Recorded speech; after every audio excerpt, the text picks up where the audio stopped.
Assalamualaikum warahmatullahi wabarakatuh. Saya Ade Putra Alamsyah, NIM E2019 31162.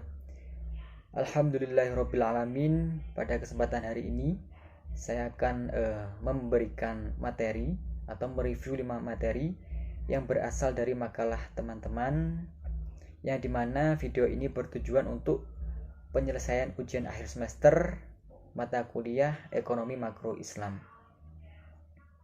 Baik, langsung saja ke pembahasan pada materi atau makalah yang pertama yang berjudul dengan prinsip-prinsip ekonomi Islam. Nah, baik, apa itu yang dimaksud dengan prinsip ekonomi? Nah, prinsip ekonomi adalah usaha dengan pengorbanan sekecil-kecilnya untuk mendapatkan barang atau jasa sebesar-besarnya. Nah, jadi prinsip ekonomi ini memang seakan-akan memperlihatkan bahwa tidak ada kata rugi dalam kegiatan ekonomi manusia dengan suatu pengorbanan yang sekecil-kecilnya untuk memperoleh keuntungan sebesar-besarnya. Nah, jadi inti dari prinsip ekonomi Islam ini yaitu suatu usaha dengan pengorbanan sekecil-kecilnya untuk mendapatkan keuntungan yang sebesar-besarnya. Nah, lalu apa yang dimaksud dengan ilmu ekonomi itu sendiri? Ilmu ekonomi adalah ilmu pengetahuan yang mempelajari perilaku manusia sebagai hubungan antara tujuan dan sarana langkah yang memiliki kegunaan-kegunaan alternatif. Nah, jadi ilmu ekonomi ini adalah studi yang mempelajari cara-cara manusia mencapai kesejahteraan dan mendistribusikannya. Nah, apa yang dimaksud dengan kesejahteraan yang dimaksud dalam ekonomi Islam itu?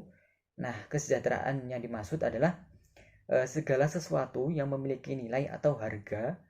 Nah, nilai dan harga ini mencakup barang-barang dan jasa yang diproduksi dan dijual oleh para pelaku ekonomi atau pebisnis. Nah, lalu apa saja sistem yang dianut oleh ilmu ekonomi? Nah, di sini terdapat beberapa sistem yang dianut oleh ilmu ekonomi, yang dimana yang pertama yaitu sistem kapitalisme. Nah, sistem atau paham kapitalisme ini berasal dari Inggris abad ke-18. Nah, kemudian menyebar ke Barat Amerika Utara sebagai akibat dari perlawanan terhadap ajaran gereja. Nah, maka dari itu melalui peristiwa perlawanan terhadap gereja, maka tumbuhlah aliran pemikiran liberalisme di negara-negara Eropa Barat. Nah, aliran ini kemudian merambah ke segala bidang, termasuk bidang ekonomi. Nah, jadi awal mula munculnya paham kapitalisme ini yaitu muncul pertama kali pada abad ke-18. Nah, muncul pertama kali dikarenakan peristiwa perlawanan terhadap ajaran gereja, yang dimana tumbuhlah aliran pemikiran liberalisme di negara-negara Eropa Barat tersebut, kemudian merambah ke negara-negara lain. Nah, lalu sistem yang kedua dari sistem ekonomi yaitu sistem sosialisme. Nah, sistem sosialisme ini dalam kehidupan sehari-hari istilah sosialisme digunakan dalam banyak arti. Yang pertama yaitu istilah sosialisme selain digunakan untuk menunjukkan sistem ekonomi, juga digunakan untuk menunjukkan aliran filsafat, ideologi, cita-cita, ajaran-ajaran ataupun gerakan. Nah, sosialisme ini sebagai gerakan muncul ekonomi sebagai perlawanan terhadap ketidakadilan yang timbul dari sistem kapitalisme. Nah, jadi awal munculnya sistem sosialisme ini dikarenakan terjadinya perlawanan terhadap ketidakadilan yang timbul dari sistem kapitalisme. Lalu sistem yang ketiga dari sistem ekonomi yaitu sistem fasisme, yang dimana fasisme ini muncul dari filsafat radikal yang muncul dari revolusi industri, yaitu sindikalisme. Nah, eksponen sindikalisme ini adalah George Sorel, yaitu para penganjur sindikalisme menginginkan reorganisasi masyarakat menjadi asosiasi yang mencukup seluruh industri dan sindikat-sindikat pekerja. Nah, jadi awal munculnya paham yang ketiga ini atau paham fasisme dikarenakan para sindikalisme menginginkan reorganisasi masyarakat menjadi asosiasi-asosiasi yang mencakup seluruh industri atau sindikat-sindikat pekerja. Nah, lalu lanjut pada paham yang keempat, yaitu paham komunisme, yang dimana komunisme ini muncul sebagai aliran ekonomi.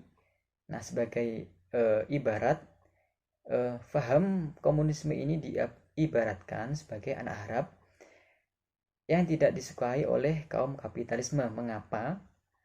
Karena paham komunisme ini yaitu aliran yang ekstrim yang muncul dengan tujuan yang sama dengan sosialisme. Oleh karena itu, paham ini sering lebih bersifat gerakan ideologis dan mencoba hendak mendobrak sistem kapitalisme dan sistem yang lain yang telah mapan. Lalu pada sistem yang terakhir dari sistem ekonomi yaitu sistem ekonomi Islam. Nah, ilmu ekonomi Islam merupakan ilmu pengetahuan sosial mempelajari masalah-masalah ekonomi rakyat yang diilhami oleh nilai-nilai Islam. Nah, jadi ekonomi Islam ini merupakan suatu ilmu pengetahuan sosial yang dimana di dalamnya mempelajari masalah-masalah ekonomi rakyat yang di dalamnya memperoleh nilai-nilai Islam. Pada masalah pokok kekurangan hampir tidak terdapat perbedaan apapun antara ilmu ekonomi Islam dan juga ilmu ekonomi modern atau kapitalis. Nah, di dalam ilmu ekonomi Islam ini terdapat beberapa pembatasan yang berdasarkan ketetapan kitab suci Al-Quran dan As-Sunnah atas tenaga individu.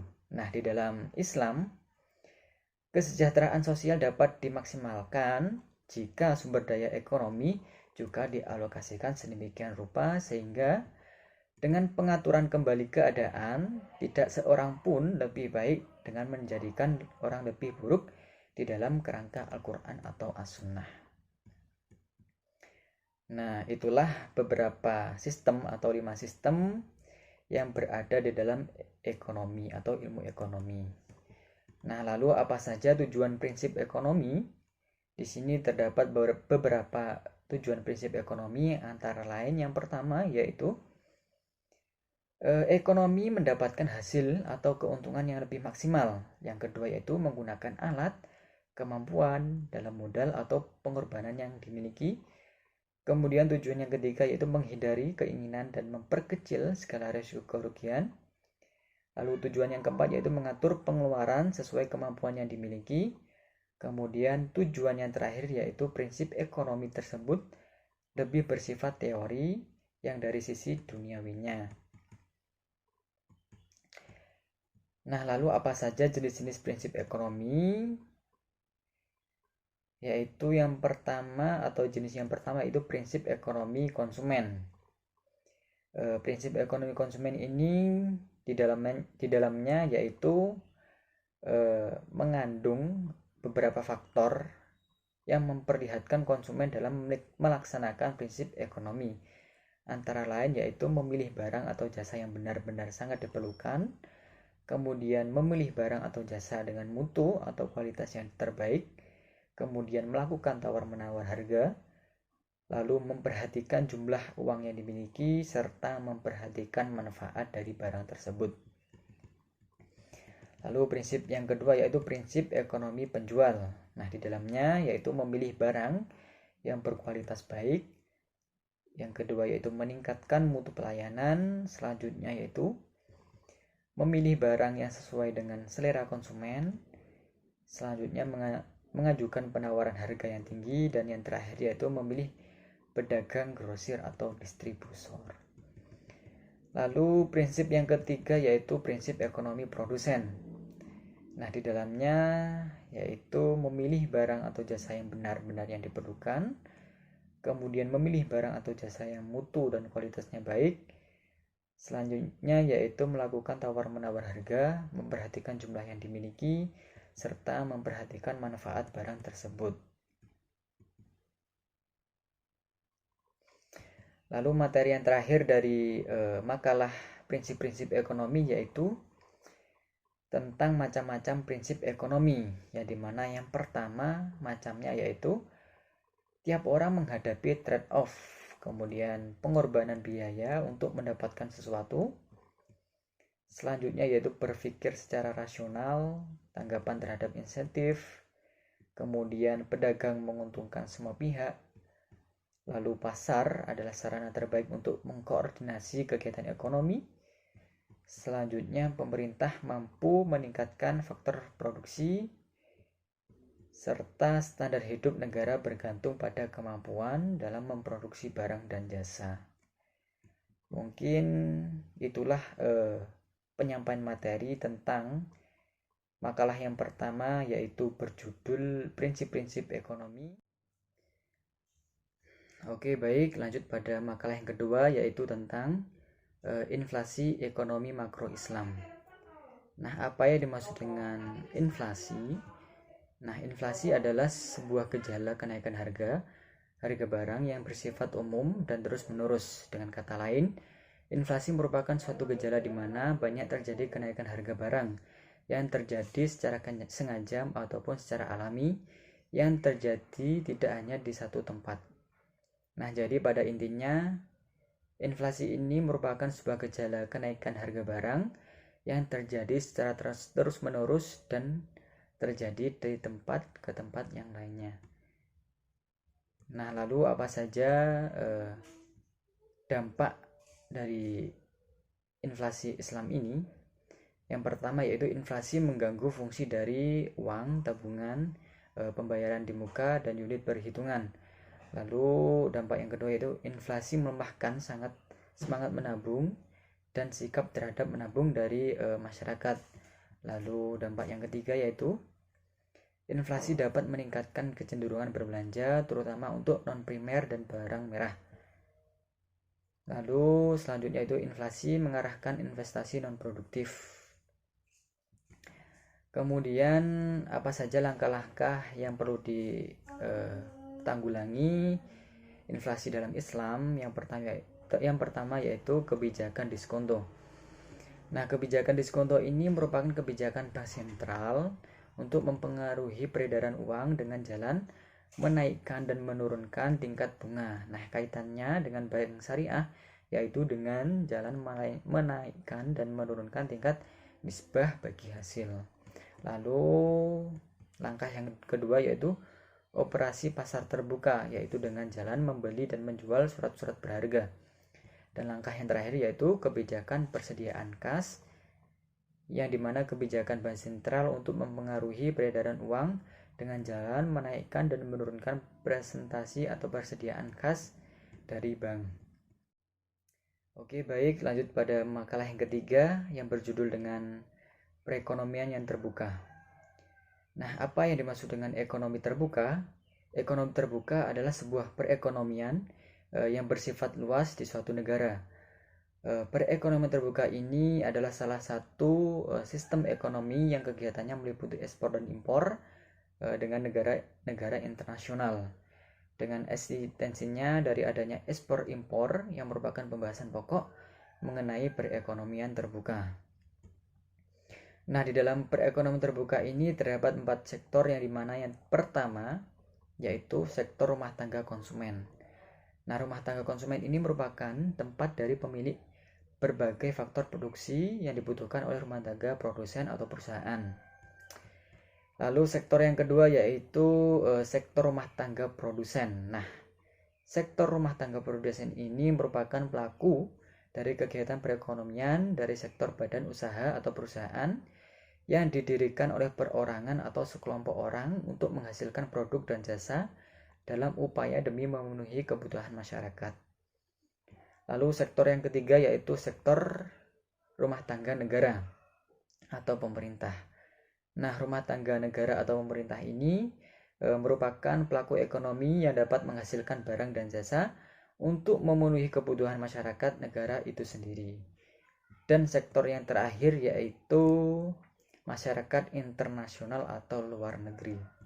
Nah, masyarakat luar negeri ini merupakan salah satu dari pelaku kegiatan ekonomi. Hal ini disebabkan oleh perbedaan mengenai SDA atau sumber daya alam, juga dengan SDM atau sumber daya manusia di tiap-tiap negara. Nah, lalu bagaimana aliran pendapatan pada perekonomian terbuka? Nah, perekonomian 4 sektor atau perekonomian terbuka ini adalah sebuah sistem kegiatan perekonomian yang melakukan ekspor dan impor dengan beberapa negara di dunia. Nah, oleh karena itu perekonomian terbuka ini kegiatannya yaitu ekspor impor sebagai kegiatan utama atau kegiatan penting dalam perekonomian suatu negara. Dalam perekonomian 4 sektor, aliran pendapatan dan aliran pengeluaran dapat dijelaskan sebagai berikut. Nah, jika aliran pendapatan dan aliran pengeluaran diperhatikan, maka disimpulkan bahwa aliran yang berada perekonomian terbuka adalah berbeda dengan kegiatan perekonomian 3 sektor sebagai penyebab dari adanya kegiatan ekspor dan impor. Nah, lalu apa saja sebab akibat terjadinya perekonomian terbuka? Yang pertama yaitu perbedaan suatu produk. Nah, perbedaan kondisi produk adalah sebab akibat terjadinya ekspor dan impor. Nah, dalam hal ini, masyarakat cenderung kepada produk-produk yang berkualitas sehingga perbedaan suatu produk ialah alasan untuk terjadinya perdagangan internasional. Lalu sebab akibat yang kedua yaitu menghemat biaya pembuatan produk. Nah, hal ini merupakan salah satu alasan terjadinya kegiatan perekonomian ekspor dan impor. Sehingga inti dalam alasan ini yaitu tidak lain adalah untuk menekan tingginya dari biaya suatu produksi dengan menggunakan cara menghasilkan produk dalam skala besar. Lalu sebab akibat yang ketiga yaitu perbedaan pada selera. Dalam hal ini, perbedaan selera merupakan salah satu alasan kegiatan ekspor dan impor. Mengapa demikian? Karena di dalam perbedaan selera tidak menutup kemungkinan perbedaan pada produk tersebut maupun dari segi rasa ataupun nilai guna, sehingga dari perbedaan tersebutlah yang dapat menimbulkan selera pada masyarakat. Lalu akibat atau sebab akibat yang terakhir yaitu adanya suatu prinsip perbandingan keunggulan pada suatu produk. Nah, maksud dari alasan ini adalah setiap negara cenderung untuk menciptakan produk dan mengekspor keluar jika dirasa pembuatan produk pada negaranya yang memakai biaya yang relatif rendah. Oke, baik, saya lanjutkan pada makalah yang keempat, yaitu tentang teori tabungan dan investasi ekonomi makro Islam. Nah, baik, apa yang dimaksud dengan tabungan? Tabungan adalah selisih langsung antara pendapatan nasional dengan konsumsi agregat. Nah, adapun teori tabungan terbagi menjadi beberapa bagian. Yang pertama yaitu tabungan dalam ekonomi konvensional. Nah, dalam konsep ekonomi konvensional terdapat beberapa faktor yang menentukan seseorang memilih untuk menabung. Di antaranya yaitu yang pertama, kekayaan yang telah terkumpul. Lalu yang kedua yaitu suku bunga. Selanjutnya yaitu sikap berhemat. Lalu keadaan perekonomian, dan selanjutnya yaitu distribusi pendapatan.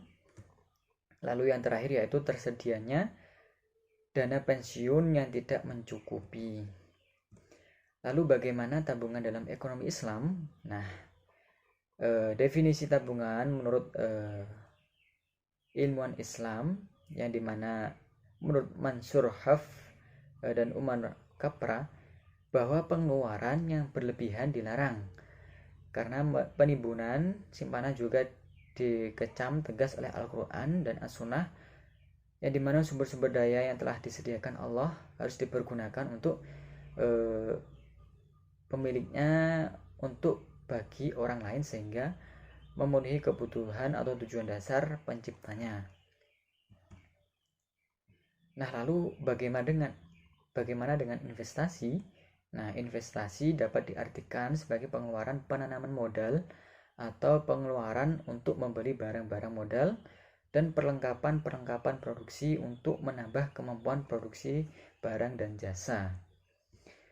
Nah, investasi dalam ekonomi konvensional terdapat beberapa faktor yang menentukan seseorang memilih untuk melakukan investasi. Yang pertama yaitu tingkat keuntungan yang diramalkan akan diperoleh dan suku bunga. Lalu yang kedua yaitu ramalan mengenai keadaan ekonomi di masa depan. Lalu yang ketiga yaitu kemajuan teknologi. Dan yang keempat yaitu tingkat pendapatan nasional dan perubahan-perubahannya. Lalu selanjutnya yang terakhir yaitu keuntungan yang diperoleh perusahaan. Nah, lalu bagaimana investasi di dalam ekonomi Islam? Nah, di dalam ekonomi Islam menyebutkan bahwa investasi di negara penganut ekonomi Islam dipengaruhi oleh 3 faktor. Yang pertama yaitu ada sanksi untuk pemegang aset yang tidak produktif.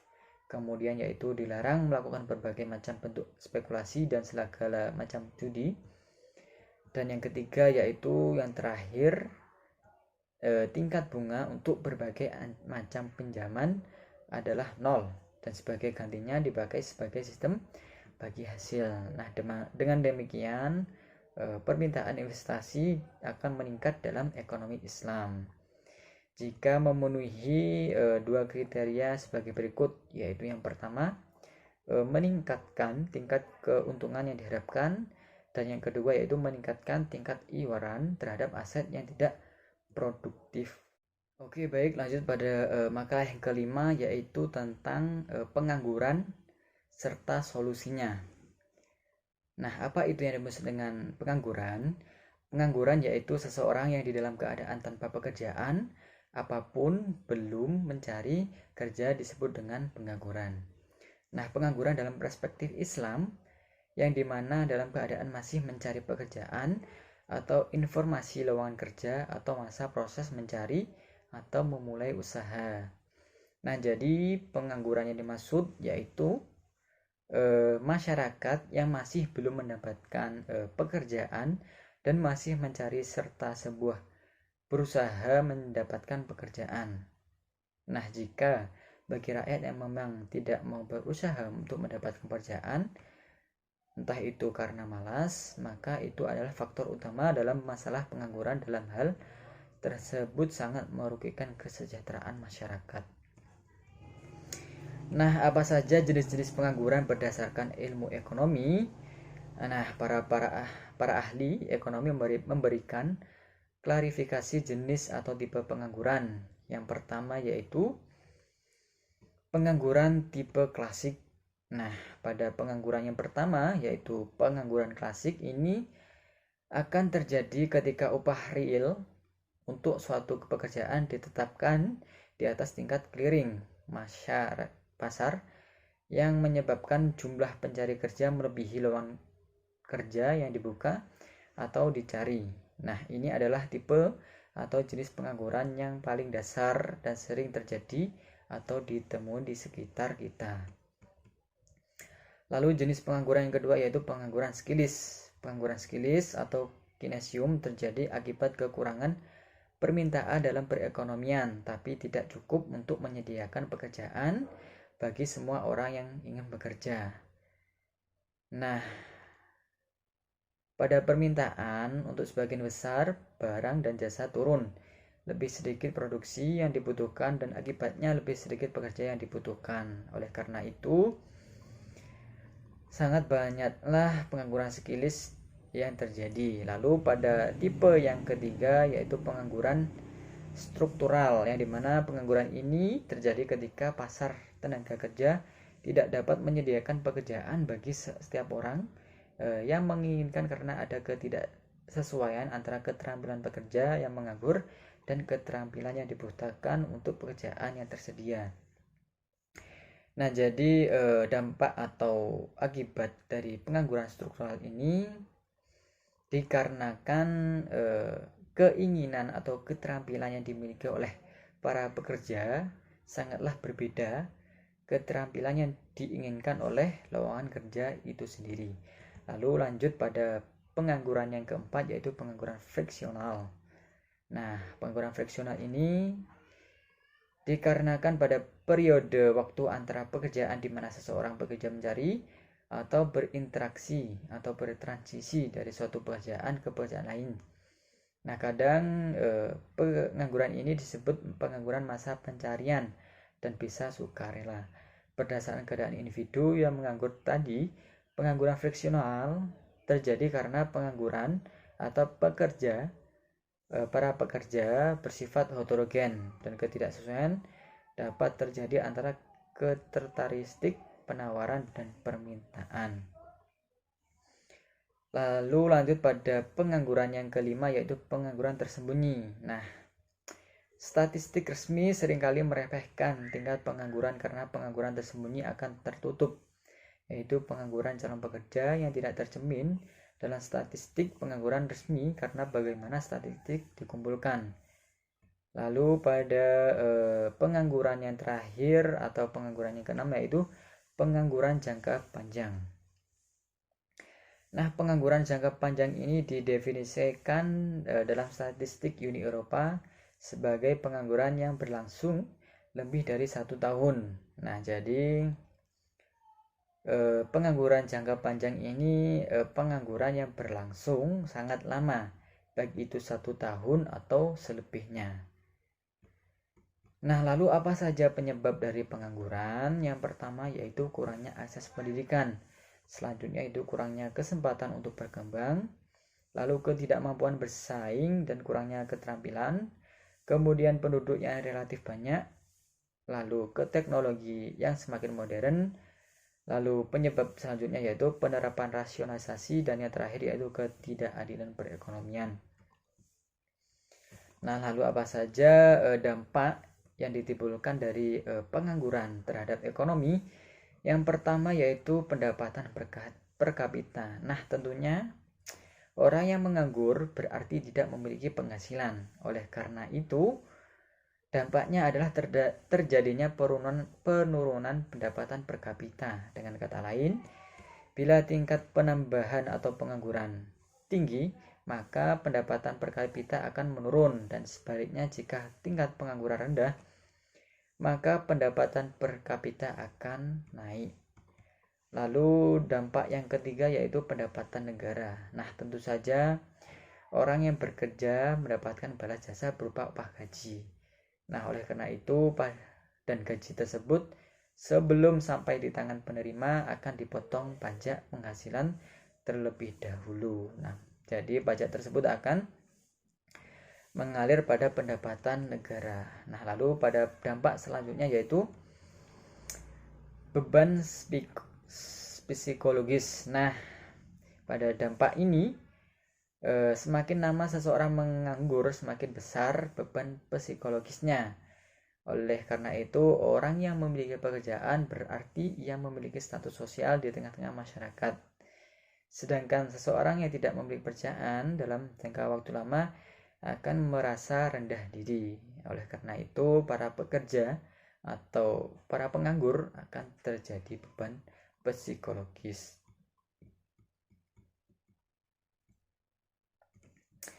Nah, lalu apa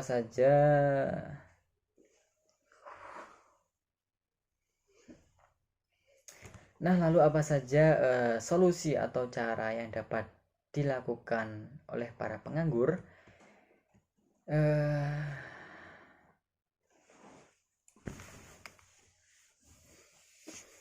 Nah,